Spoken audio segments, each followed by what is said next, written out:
Jésus-Christ a fait tout cela pour offrir un pardon complet. Parce qu'il sait que c'est à travers le pardon qu'arrive le bonheur. C'est à travers le pardon qu'on peut être heureux pour toujours. La grâce qu'il nous donne est suffisante. L'espérance et le bonheur sont à la portée de la main pour ceux qui croient en Jésus-Christ. Nous avons lu et nous avons entendu dans 1 Corinthiens chapitre 12, l'apôtre Paul dire « Une épine m'a été plantée dans le corps et j'ai supplié 3 fois le Seigneur de l'enlever, mais il m'a dit « Ma grâce te suffit, car ma puissance s'accomplit dans la faiblesse. »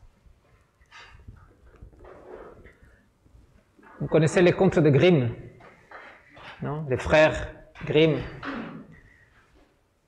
Au début des années 1800, ils sont proposés de rassembler les contes, les histoires, les légendes du peuple allemand dans un recueil, histoire que ces histoires ne disparaissent pas et qu'elles puissent rester enregistrées. Nous connaissons Blanche-Neige, Cendrillon, Hansel, Gretel, ce genre d'histoires qui viennent de ces contes populaires.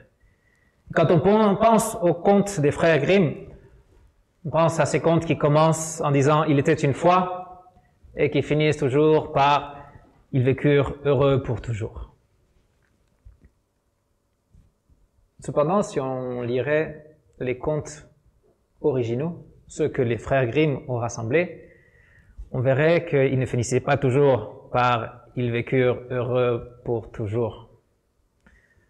Nous avons l'habitude de lire les contes de fées à nos enfants pour les émerveiller ou le soir pour les endormir. Mais si on aurait lu les contes des frères Grimm à nos enfants, ils auraient eu des cauchemars. C'était pas adapté pour les enfants.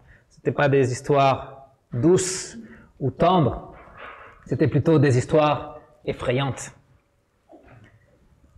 Ce qu'ont fait les frères Grimm, c'est adapter ces contes pour en tirer profit. C'est-à-dire, ils ont adapté ces contes pour les rendre un peu plus populaires, ils ont rajouté des morales et surtout, ils ont transformé la fin des histoires pour qu'elles puissent finir toutes par « Ils vécurent heureux pour toujours ». Et de là naît cette fameuse sentence de vivre heureux pour toujours. Quelques dizaines d'années plus tard, presque une centaine, c'est Walt Disney qui va prendre ces contes de Grimm adaptés et transformés pour en faire des films et nous transmettre à nous tous ces fins de vie heureuses pour toujours. Et de là, beaucoup d'influence dans plusieurs générations. Est-ce possible?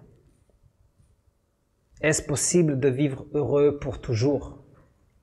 Est-ce possible d'avoir la vie des contes de fées, les contes de Grimm?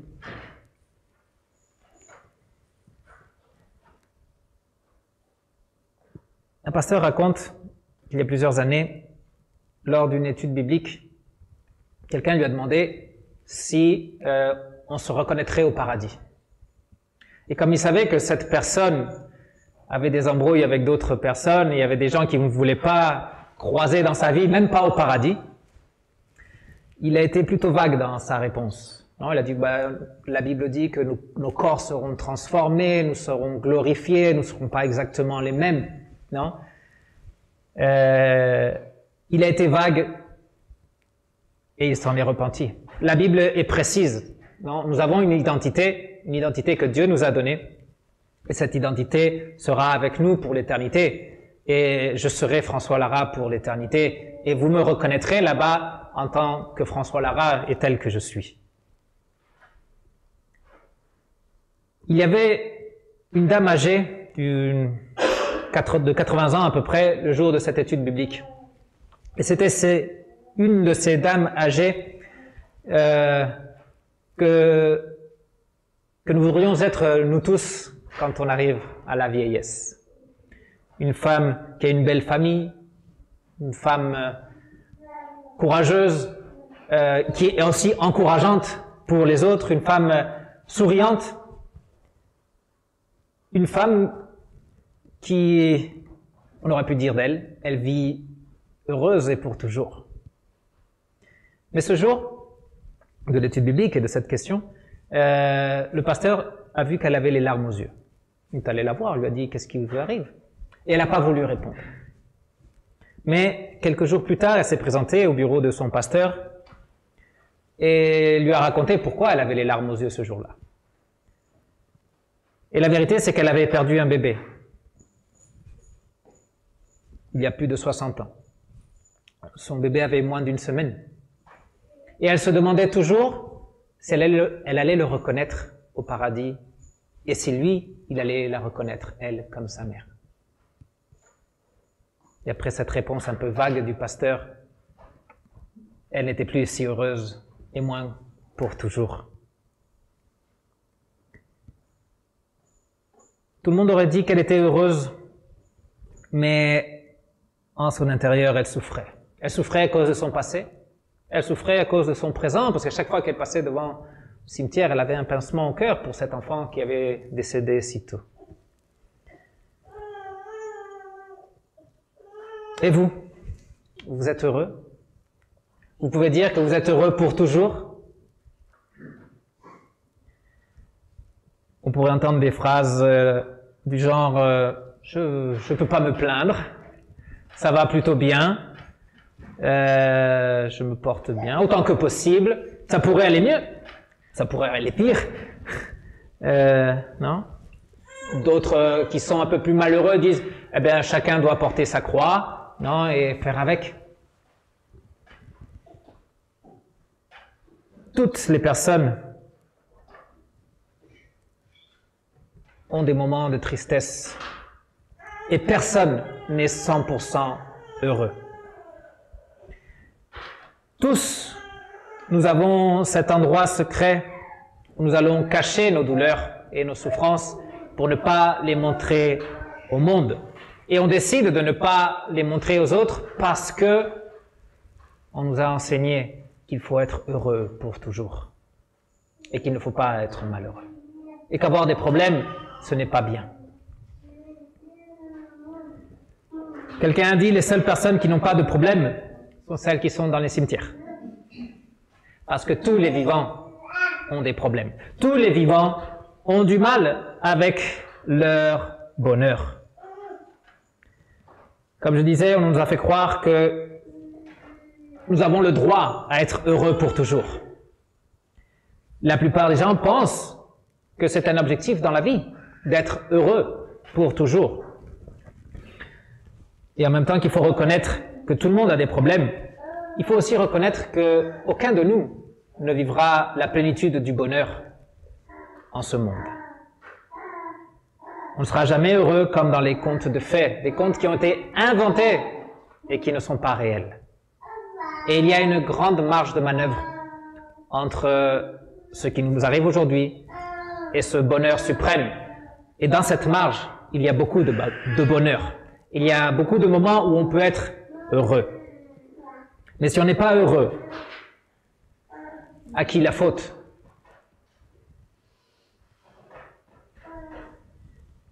Certains pensent que Dieu doit garantir ce bonheur parfait. Dieu doit garantir que chacun de nous soit heureux pour toujours. Et on dit, on entend, si Dieu est bon, et si Dieu veut le bonheur de chacun de nous, et si Dieu peut nous rendre heureux parce qu'il en est suffisamment puissant, alors pourquoi on n'est pas heureux pour toujours? Et le raisonnement est logique. Si Dieu est bon, si Dieu le veut, et si Dieu le peut, pourquoi ça n'arrive pas? Souvent les chrétiens aussi, nous nous posons ce genre de questions et nous nous demandons pourquoi Dieu permet certaines situations dans notre vie, pourquoi certaines maladies, pourquoi certaines souffrances, pourquoi certains malheurs. Et souvent, on finit par rejeter ce que Dieu a à nous offrir. On rejette le Dieu qui est bon en pensant qu'il n'est pas bon. On rejette ce Dieu de la bonne volonté en pensant qu'il ne veut pas notre bonheur. Ou finalement, on rejette le Dieu tout-puissant en pensant qu'il n'a pas les moyens pour nous rendre heureux. Dieu veut le bonheur des gens.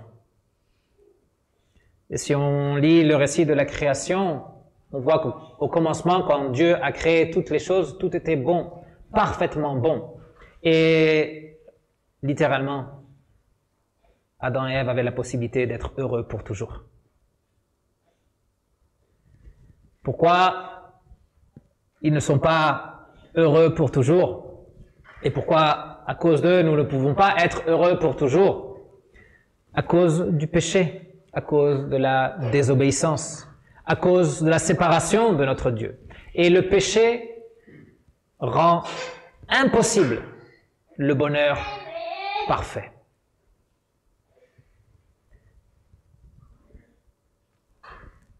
Qui devrait être heureux pour toujours et au dépend de qui? Est-ce que celui qui va voler un magasin doit être heureux pour toujours ou le propriétaire du magasin qui a été volé doit être heureux pour toujours?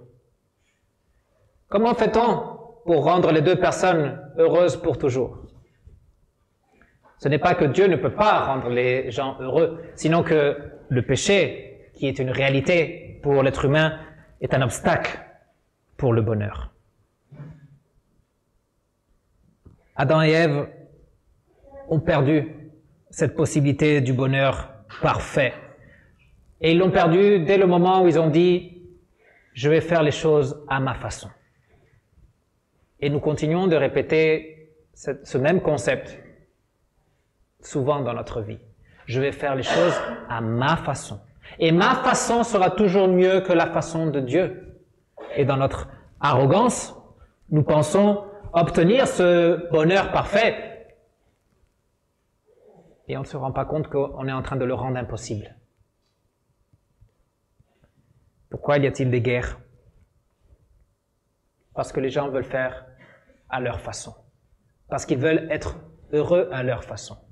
Pourquoi l'aliment, la nourriture n'est pas suffisante pour tout le monde sur cette planète? On produit beaucoup plus de nourriture de celle qu'on consomme. C'est la faute à Dieu? Ou c'est la faute à l'être humain qui veut faire à sa façon? Dans notre quête du bonheur et d'être heureux pour toujours, nous avons cherché le bonheur dans un grand nombre de choses qui n'ont rien à voir avec ce que Dieu présente. Recherche infructueuse dans l'argent, dans la carrière, dans le succès, dans le pouvoir, dans obtenir une place dans le gouvernement, dans les diplômes, dans les études, etc. Mais nous savons tous que l'argent n'achète pas le bonheur. Le succès est éphémère. Le pouvoir est temporaire. Et il est toujours ça prend beaucoup plus de temps de l'obtenir, du temps qu'on en profite, ou du temps qu'on a pour le perdre. Nous sommes pécheurs et nous ne pouvons pas être heureux pour toujours. Mais on peut plus ou moins être heureux dans notre vie à certaines étapes et époques. Dieu fait des promesses parce non seulement il est bon, sinon parce qu'il veut notre bonheur éternel. Dans sa promesse, Dieu a décidé de venir, et de venir pour changer les choses. Jésus-Christ, qui a vu Adam et Ève se perdre et s'éloigner de ce bonheur qu'il leur avait présenté dans le jardin d'Éden, a décidé de ne pas rejeter cette humanité, sinon de l'aimer. Et en l'aimant, de se donner pour elle. Jésus-Christ est né comme un bébé. Il est venu au monde pour prendre la place des humains. Il a dédié sa vie, son temps, ses pensées, ses actions à obtenir pour l'humanité le bien et le bonheur. Il est venu pour nous. Il est venu pour nous sauver de nous. Lui, il pouvait vivre heureux sans avoir à venir et souffrir pour nous. Mais son amour l'a poussé à venir. Et quand il est venu, il n'a pas été reçu comme il se devait. Il a été rejeté. Et les gens disent « Ah, mais c'est pas le charpentier, c'était le fils de Marie, on voit ses frères ici, on voit ses sœurs ici. Qu'est-ce qu'il a de spécial? Non, pourquoi il doit être plus intelligent que moi? Pourquoi il doit être plus fort que moi ?» Et c'est de cette façon que nous régissons, nous les êtres humains. Il est rejeté. Ses enseignements ont été rejetés. Ses miracles ont été mis en doute. Même son sacrifice et ses souffrances sur la croix ont été questionnés. Mais Jésus-Christ a fait tout cela pour offrir un pardon complet. Parce qu'il sait que c'est à travers le pardon qu'arrive le bonheur. C'est à travers le pardon qu'on peut être heureux pour toujours. La grâce qu'il nous donne est suffisante. L'espérance et le bonheur sont à la portée de la main pour ceux qui croient en Jésus-Christ. La dame âgée était heureuse pour toujours? Non.